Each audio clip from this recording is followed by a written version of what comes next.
It's crazy to think this iPad is almost 6 years old now and has stood the test of time so well. If you're watching this video, you're probably in the market for a new iPad or tablet. Today I'm going to discuss why the iPad Air 2 might be something worth considering even in 2020 being 6 years old. The iPad Air 2 is no longer available on Apple's website. It can be purchased on eBay for around £150. The 10.2-inch standard iPad can be purchased from Apple's website for £350, and the standard Apple iPad Air can be purchased from Apple's website for £479. So the fact that you can get this for sub £200 second-hand in good condition makes it very, very likable. This is also a very, very competitive price point. Of course, you're not going to be getting it brand new, but refurbished for sub 200 is still very, very competitive alongside Android tablets. I won't be focusing too much on specs in today's video, as I think as this is an older device, it's pretty self-explanatory that the specs are not going to be the same or up to the standard of the newer iPads and other Android tablets. I wanted to talk more about my personal experiences with the device and real-world usage, because like I said, the specs are just not going to be on par, and I don't think that's the most important thing. I will be running in the background some of the features that the device does have, because I think that is something that is important to people. People obviously use their tablets for all kinds of things. Me personally, I use it for a media consumption device. Pretty much all I do on this is watch Netflix and YouTube, and sometimes play games, and occasionally web browsing and managing a bit of my YouTube channel from it, but mostly it's pure media consumption, and for this it's brilliant. The screen quality is still fantastic, the speakers are still more than usable, and it's very, very fast and easy to use for this. Instead of having to turn on the TV or be in a certain room to watch something, you can watch anything anywhere, whether it's in the garden or in your bedroom, but you guys know this. This is what a tablet can do. But I think it's a little bit ridiculous to be paying around £500 for a brand new iPad Air, when I believe this stands up perfectly and does everything that can do just as well.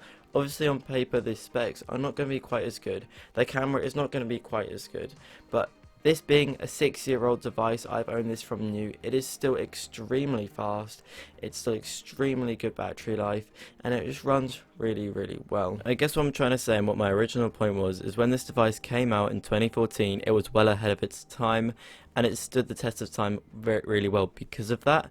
And there hasn't been a very big technological advance in the specifications on these devices since. So since 2014 they've obviously got faster and faster and faster, but this is what I believe to set the base standard for what the specifications that were required to have a smooth browsing experience. After this, everything else was just better, but it wasn't necessary and wasn't that noticeable. So whilst on paper the new iPad Air 2s and the standard base iPad would be faster, when you're actually using it in real world experiences, you wouldn't notice the difference, and it's a waste of money for the average consumer. The CPU specifications do stand up today as well, with 1.5 GHz dual-core Apple A8X processor and 2 GB of RAM. It is still up to date and can still run those power-hungry apps.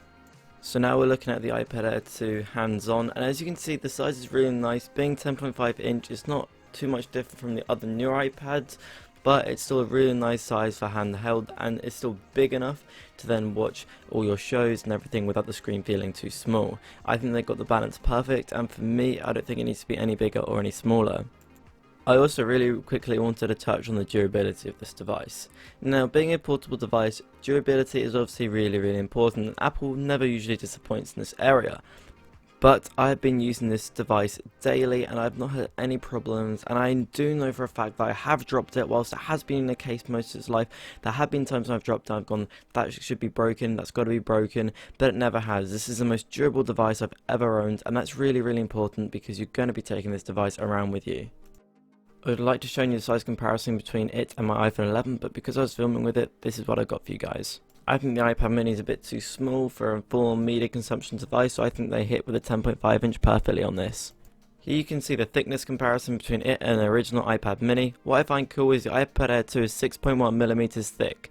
The new iPad mini and the new iPad Air 3rd generation are also 6.1mm thick, so this device is no thicker than the latest iPad, and it's 6 years older.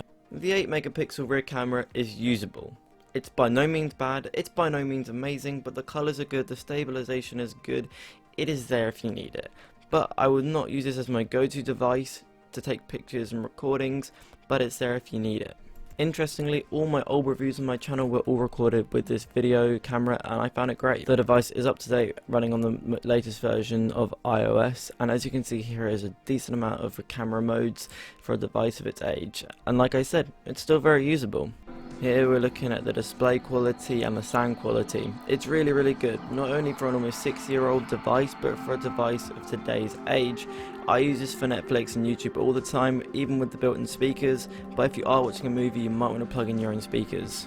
The viewing angles are great, the colours are vibrant, and this isn't even on full brightness. If you turn up the brightness to full, you really get those colours to pop, but it will drain that battery life quicker.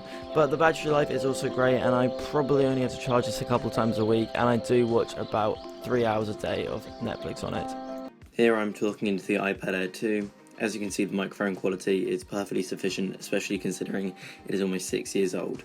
The audio recording you just listened to was with the iPad flat down on a desk.